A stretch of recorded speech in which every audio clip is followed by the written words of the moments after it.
Bonjour à tous. Alors cette semaine, nouveau travail en physique-chimie. Donc je vais vous expliquer par le biais de ce diaporama le travail attendu avec quelques éléments d'explication. Alors pour commencer, un petit retour sur les notions précédentes pour qu'on situe bien où nous en sommes. Dans le premier chapitre B1, donc de la partie B, vous aviez à la maison une petite vidéo à regarder sur la notion de trajectoire et de vitesse. Donc je rappelle qu'à l'issue de ce chapitre B1, les choses à retenir sont que pour déterminer le mouvement d'un objet, il nous faut connaître parfaitement le référentiel, c'est-à-dire par rapport à quoi on observe le mouvement. Il nous faut connaître la vitesse de l'objet, qui se calcule, je le rappelle, en faisant donc la distance parcourue divisée par la durée du parcours. Et enfin, la trajectoire, qui est l'ensemble des positions successives de l'objet au cours du temps. Une fois qu'on a posé ce cadre-là pour l'étude du mouvement, on passe ensuite au chapitre B2 que nous avons attaqué dans cette phase de confinement, qui s'intitule Action et force. Donc dans la première partie, on a travaillé sur les actions mécaniques et les interactions. Je rappelle qu'une action mécanique, c'est tout simplement lorsqu'un objet agit sur un autre. Donc l'objet qui agit est l'acteur, l'objet qui subit et qui reçoit l'action, c'est le receveur. Et dans la grande famille des actions, on a classé deux sous-familles, les actions de contact et les actions à distance. Comme leur nom l'indique, les actions de contact nécessitent un contact entre l'acteur et le receveur. Exemple, un joueur de foot qui va tirer dans un ballon, le pied du joueur sera l'acteur, le ballon sera le receveur. Exemple d'action à distance, je prends par exemple un aimant approché d'une bille de fer. Au départ, ils ne se touchent pas, mais une action s'exerce entre eux puisque la bille de fer va être attirée par l'aimant. Donc c'est une action à distance. Et le mot interaction, il est très simple à comprendre. Inter, ça veut dire entre. Et donc interaction, c'est tout simplement lorsqu'on a ce qu'on appelle un couple d'actions réciproques. Par exemple, quand on observe l'aimant et la bille de fer, eh bien l'aimant agit sur la bille de fer, mais la bille de fer agit aussi sur l'aimant. Donc on a deux actions réciproques. Donc ça, c'était le grand 1. Dans le grand 2, on a travaillé sur les forces, puisqu'on a vu que ces actions mécaniques pouvaient se modéliser par des forces que l'on représente par une flèche. Et ces flèches possèdent 4 caractéristiques. Une force ne peut pas se représenter n'importe où et n'importe comment. Il faut définir le point d'application de la force, la direction, le sens ainsi que sa valeur. Et je rappelle que toute force, ce qui est une grandeur physique, s'exprime dans une unité qu'on ne connaissait pas jusqu'alors, qui est le newton, dont le symbole est grand N. Et cette force peut être mesurée par un instrument qui s'appelle un dynamomètre, dont on va se servir, du moins d'un point de vue simulation, un petit peu plus tard.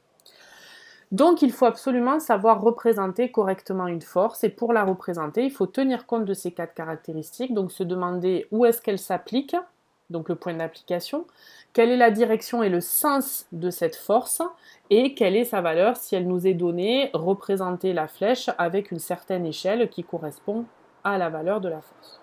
Ça, c'était pour l'objet du grand 2, et dans le grand 3, on a donc le travail pour cette semaine. Il y a un petit descriptif dans le document de travail que tu dois avoir. Si tu ne l'as pas avec toi, je te conseille d'appuyer sur pause pour pouvoir récupérer le document ou alors l'avoir sur l'ordinateur sur une autre page. Bien, donc tu as le document avec toi? Allez, c'est parfait. On commence. Donc ce travail va se découper en 3 parties comme d'habitude. Une première partie d'activité, deuxième partie avec la trace écrite à retenir et enfin les exercices d'application. Commençons par l'activité.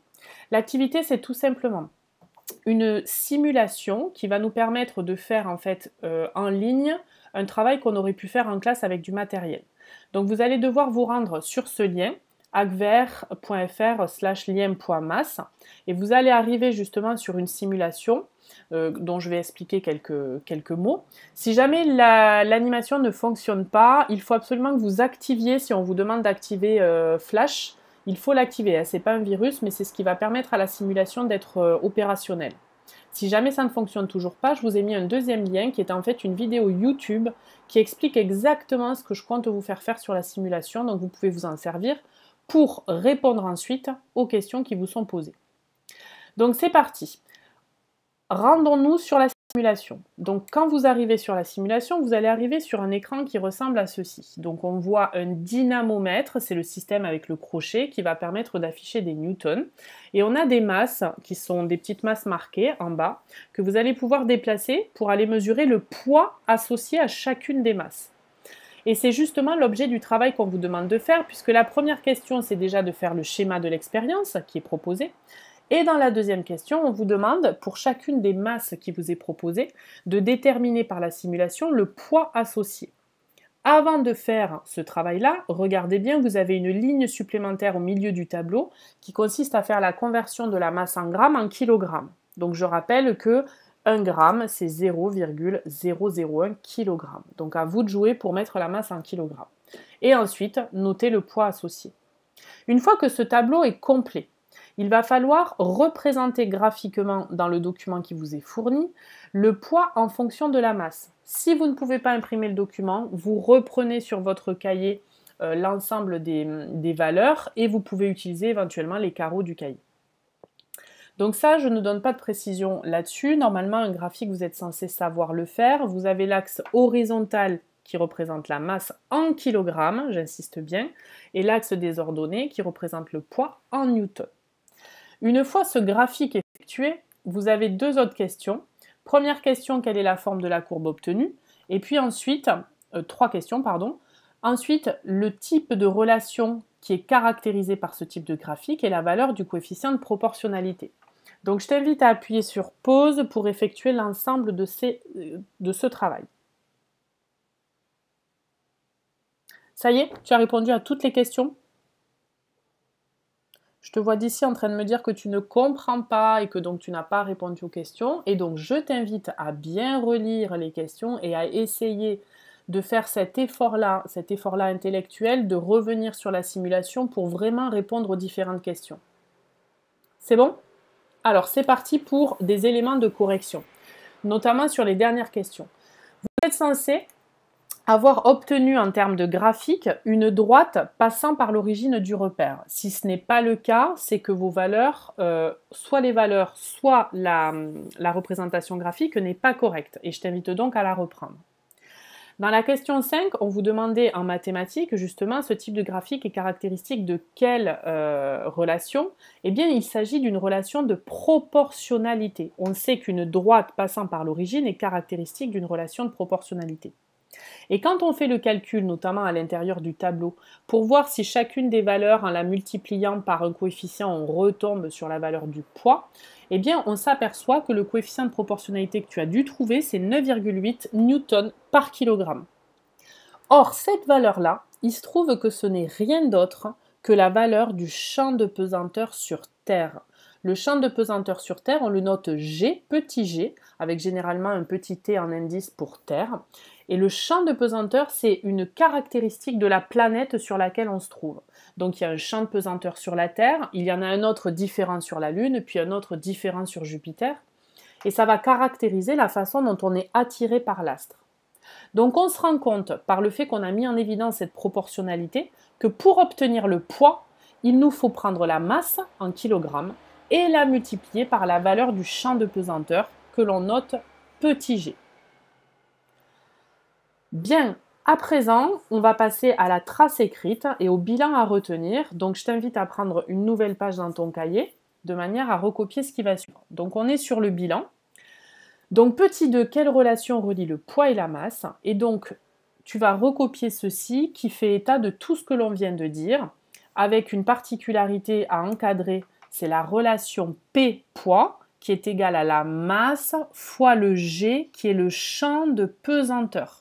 J'insiste bien, le G, ce n'est pas un gramme, hein. C'est la variable qu'on va utiliser pour caractériser le champ de pesanteur.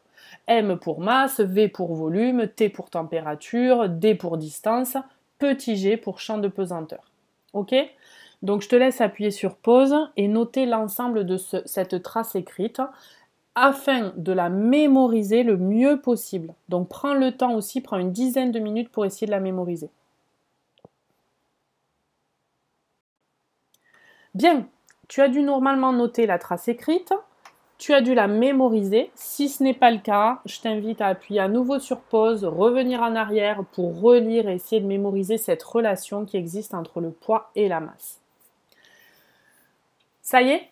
Alors, exemple, pour bien comprendre les calculs justement à savoir mener. Si on prend l'exemple qui vous est donné dans votre document, on a Han Solo, un des héros de Star Wars, dont on veut connaître le poids sur sa planète de naissance qui est Corellia. On va voir comment, à partir de cet énoncé, on peut résoudre ce problème. Donc toujours 3 questions à se poser. Qu'est-ce qu'on cherche? Ce qu'on cherche, c'est le poids de Han Solo, encadré en vert. C'est l'objectif de la question. Deuxième chose importante, qu'est-ce qu'on connaît? Alors, qu'est-ce qu'on connaît dans l'énoncé? On connaît premièrement la masse de Han Solo, encadré en rouge. Mais on connaît aussi le champ de pesanteur sur Corellia, puisqu'on nous dit qu'il est quasi identique à celui de la Terre. Et on a vu précédemment que celui de la Terre était égal à 9,8 newtons par kilogramme. Dernière question méthodologiquement utile. Quelle relation relie ce que l'on cherche avec les données que l'on a dans l'exercice? Et la relation que l'on cherche, sachant qu'on veut le poids, on connaît la masse et le champ de pesanteur, et bien forcément, c'est P est égal à M fois G. Est-ce que c'est bien clair? Si jamais ça ne l'est pas, n'hésite pas à appuyer sur pause et à relire la diapositive ou encore à revenir en arrière pour réécouter mon commentaire. On peut poursuivre ensuite le calcul en veillant aux unités. Donc on a P qui est égal à M fois G. J'ai stipulé Corellia en indice pour bien comprendre qu'on est sur Corellia. On remplace ensuite par les valeurs numériques et on obtient ensuite le résultat accompagné de son unité. Si tu as bien compris cet exercice, ce ne devrait pas être très difficile de faire les exercices qui vont suivre. Donc, étape 3, les exercices. Donc là, c'est à toi de jouer avec une durée estimée de 60 minutes pour essayer de répondre à l'ensemble des exercices qui te sont posés. Donc, je t'invite à les faire dans ton cahier et tu peux aussi les prendre en photo pour me les envoyer par mail. D'accord?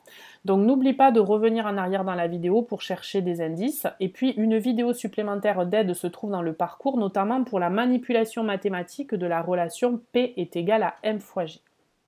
Donc le corrigé de ces exercices sera mis en ligne la semaine prochaine. Tu peux très bien me les envoyer aussi par mail pour une correction individualisée, soit via OSE, soit via l'adresse mail classique que j'ai déjà donnée, bonin.enseignement@gmail.com. Je te souhaite du coup bon courage pour terminer ces exercices et à la semaine prochaine. À bientôt.